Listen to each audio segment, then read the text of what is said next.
All right. So today we're going to talk about how to automate use tax within the Avalara system within D365 Finance. So really, hopefully, we'll find this conversation very helpful. And really just want to make sure that we're stressing that this is really just not legal or tax advice, but just kind of functionality of the system. But the Avalara company was really created to make things easier from a sales tax perspective. So we've been around since 2004. On a given year, we had 48 billion different calls to our system for tax calculations. Back a couple years back. So lots of transactional data coming through to us. And today again, we're here to talk about really why is that use tax compliance so difficult, and how can we kind of help out with these different things. So some things to really think about, from why what consumers use tax actually is. Maybe there's scenarios where your out-of-state vendor didn't actually collect sales tax from you. You might have bought this, in one place and put it in inventory for resale, but instead maybe you end up consuming it, internally. You're buying it in one jurisdiction. Maybe you're going to ultimately use it in someplace else. We really need to be able to make sure we're getting that correct point of usage from a calculation standpoint, so we can remit that back to the state for those things that you didn't necessarily pay tax on in the first place.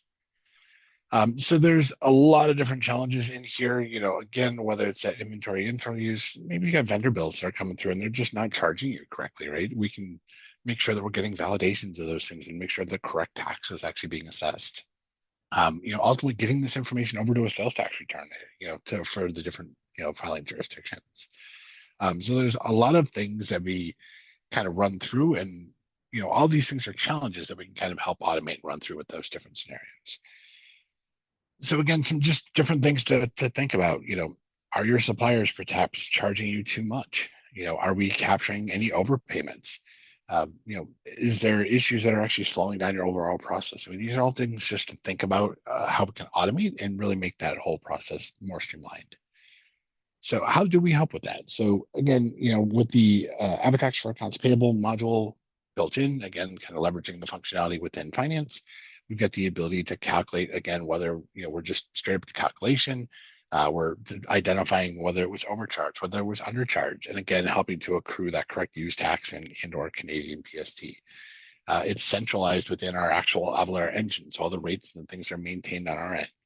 We can provide that single location again to help view and act and report upon all those different transactions. And then again, it ties into your vendor exemptions and some of the other functionality within the Avalara platforms to be able to streamline this whole process end to end. Again, really providing in here from a centralized platform, you've got your ability to do vendor management, so we can drive logic around how you want certain vendors to behave. We can build logic around cost centers. There's rules that we can build in for allocation, so we can automatically split data lines as they come through, again, getting you down to that point of usage. For example, a software allocation, if we needed to kind of split those across the point of usage, and also handling some different auto accruals. In addition to, kind of the overall products that we've got that kind of layer into the finance application, there's AvaTax, our main calculation engine. We've got our AP modules. We have cross-border functionalities. There's ability for VAT calculation, exemption certificates, and all the way right down through returns. So again, lots of different tools that the Avalara platforms can kind of help out and get you down to, that true automation for things. So with that, let's jump into the actual finance side of the world, and I can show you kind of high level on just how the AP functionality works. So there is initially, our connector gets installed here. Really we're setting up vendors and whether or not to use the AP functionality within the system, but we are really tied into the back end here on the vendor invoices from an automated standpoint, again, from finance. So as we are building these different vendor invoices out, again, the intent here is the logic behind the scenes is just driven so that we're not getting in the way, right, of whatever your normal process is. So, these different invoices and things will be coming through. We're building in the different components and things that are being bought. So it'll look to your different items, right, that you've got set up. There's logic built in behind the scenes that from a mapping standpoint, you can identify these different goods and services to Avalara tax codes. But the intent behind the scenes here is really again to initially start out here and see, truly what is the tax that would, truly fall into that particular situation. So I can come in here and say, well, hey, in this particular case, it was, it calculated that it was $3.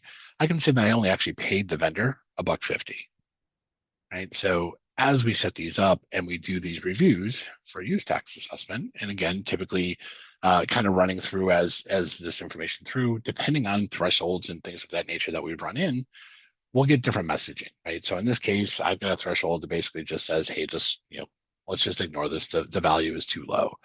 But if I were to come in and say, well, hey, we're buying 100 of these, for example, and we do that kind of same assessment, when it comes through, it'll give us different information depending on, again, how we want the information to roll through, right? So we can drive that logic in here and have it ultimately kick up with the different information and the variances, and ultimately take this right into our backend portal within AvaTax to help drive the logic behind that. So we would be able to see, again, the invoice numbers and the dates and the status as it were set up for that particular vendor. Ultimately to come through and define, do we want to ignore this? Do we want to accrue it? And run those different components.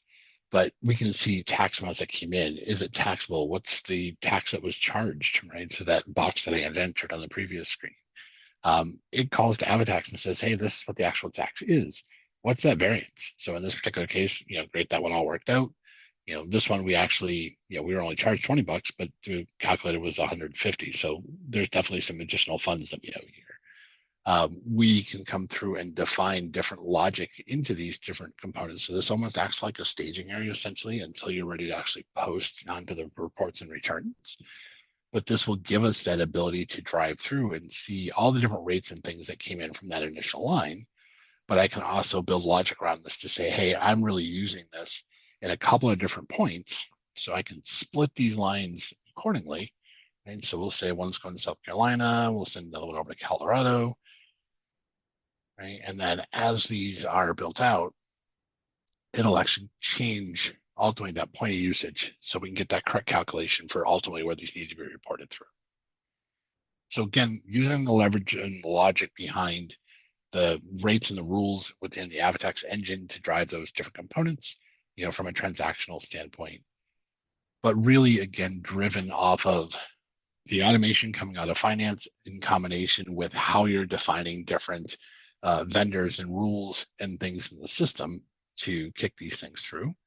So we can see, for example, if I pull up any of these guys, we're going to have options in here to try and say, hey, we can set these as reviews so I can, review it before it ultimately accrues on the transactions. We can tell it the system just to accrue without it recording. Let AvaTax make the calculation and run it. Maybe you've got logic where that vendor comes through and they're actually trusted. And so we don't need to actually do any kind of calculation, or everything from that vendor is exempt.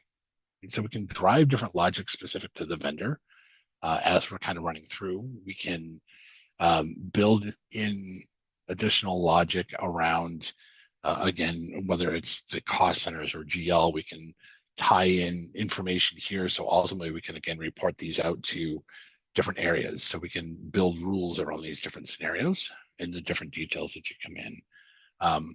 Again, defining items so that we can align these with what we refer to as an Avalara tax code. So we'll know, is that thing taxable or exempt, or maybe there's reduced rates or thresholds, and again, apply that logic to the transaction.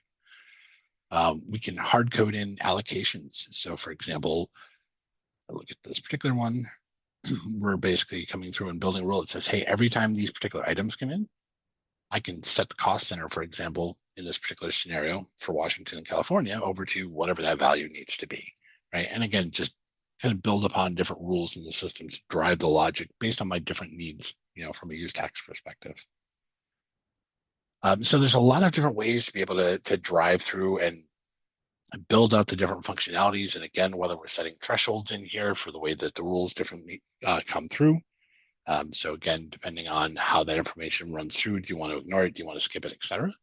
And kind of drive those different areas. So again, trying to help automate and make all these different components as easy as possible. And again, more automated through, and really, again, ultimately try to get these out to a report or a return at the end of the day.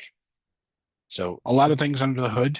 right? And really just trying not to get in the way from your normal daily process, but helping to automate and speed up some of those things. So our customers don't need to go through and worry about whether or not they're, spending time figuring out which invoices they've got to calculate tax on and which ones they don't.